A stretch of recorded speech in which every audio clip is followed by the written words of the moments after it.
Hello! Today I'm going to show you how to upgrade your Legends Legacy Precon to a 5-color Legends Matters commander deck. Thank you again to Yrs Truly, who sent me the Precon in with a bundle of other Dominaria United stuff. If you want to see what else they sent, you can watch my previous video in the link below. I just want to preface this with, this isn't optimum plays. This is just for fun. But hopefully this gives you some ideas, and you can tweak your power and budget level to suit you. I bet you're wondering which commander I'll be using for the 5-color shenanigans. Well, unless you've read the title or seen the thumbnail. Yes, it's Jodah, the United, also from the new Dominaria set.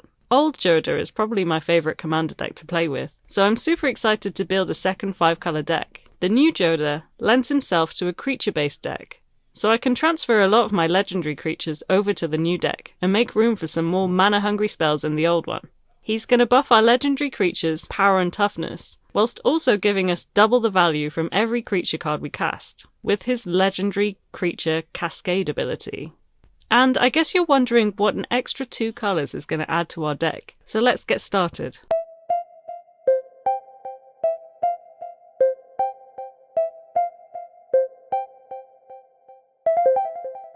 Well, first things first, of course we'll be keeping our 2 face commanders of the deck. Both Jodah and Shanid are going to buff our legends and give us card draw. That's exactly the kind of thing that we want. So, what card draw's already in the deck?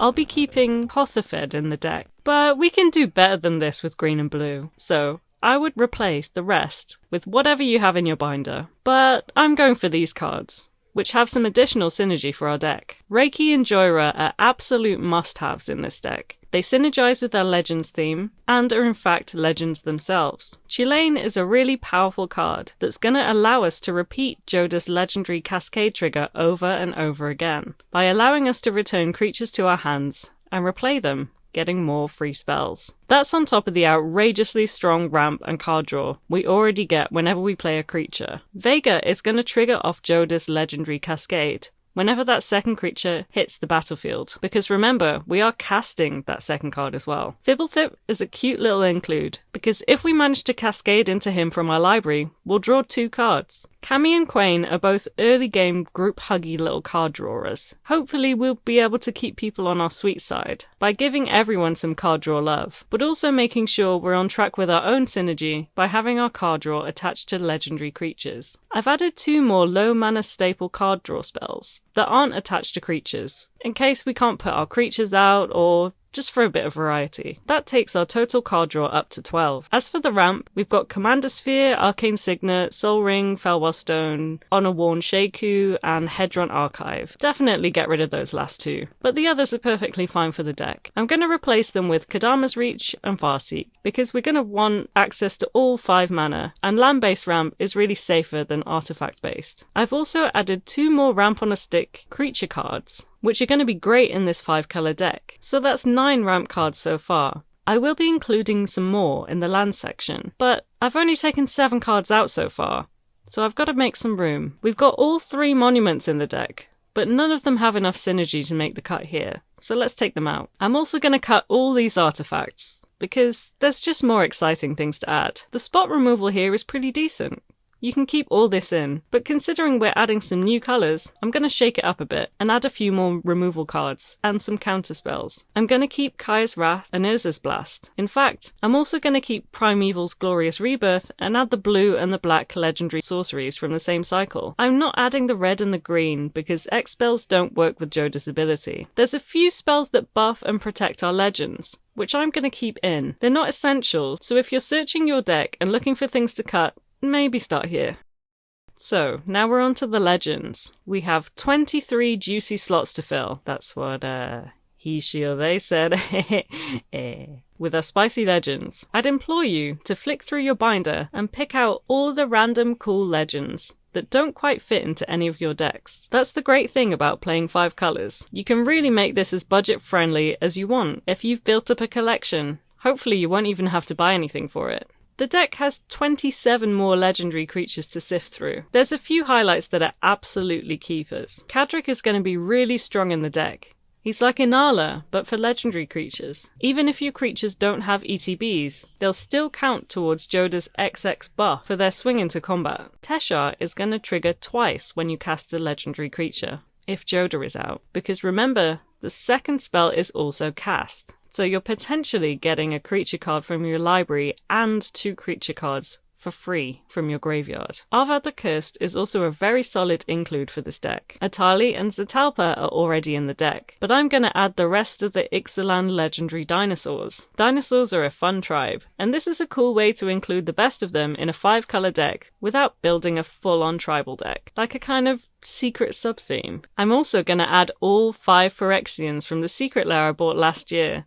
Stylistically, some of my favourite legendary creatures. Once I get my hands on the new 5, I'll probably add them in as well. So, I've got 8 slots left, and I'm starting with Rogra. He's a 0-mana legendary creature who's going to be pumped by Jodah's ability. Now, you all can't complain that every creature in this costs 7+ mana. There's at least one that doesn't.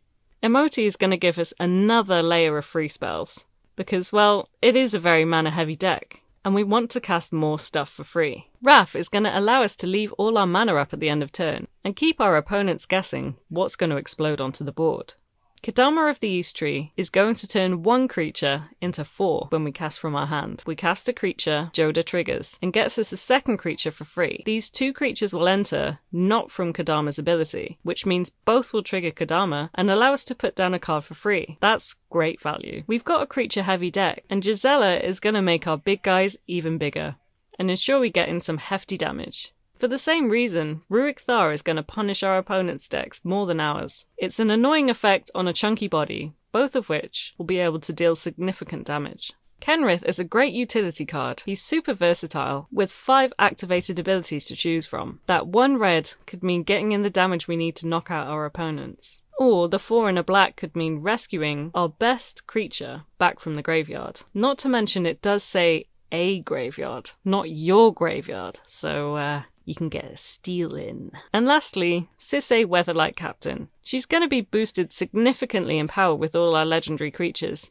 and Jodah's effect. So we'll be able to search our decks, hopefully, for whatever we want, which is a very powerful effect. So that's most of the deck. Now onto the lands. Using basics, even with a 5-color deck, really isn't a big problem. I usually prefer basics to tap lands most of the time, which is why I'm taking all these out, to make room for the 2 extra colors we're adding. I'm keeping Terramorphic Expanse, Evolving Wilds, and Command Tower, because they all give us access to 5 colors. I'm also keeping these 2 tapped utility lands, because they're good cards. I'm also keeping these tapped ramp lands. I know that a lot of people don't like these, but I do, so I'm keeping them. In fact, I'm adding 1 more. There's 1 more utility land which enters untapped, which comes with the deck, and some decent untapped multicolour lands which I'll be keeping as well. Now you can just add whatever untapped lands you open, but considering you might have just cracked some Dominaria United packs, let's add the Pain lands. And let's chuck in a few Simic lands to balance our colours out. And yeah, a bunch of basics. As I said, this is not an optimum build. This is just to give you some inspiration and get you rifling through your binders. The thing that I love about building a 5-color good stuff deck like this is that you can upgrade and shift the deck over time. You open a cool new random legendary, awesome, bugging in. Let me know which creatures you would put in the deck in the comments below. Be sure to give me a like if you like this video, and be sure to subscribe for more MTG content. That's all for now. Until next time, bye.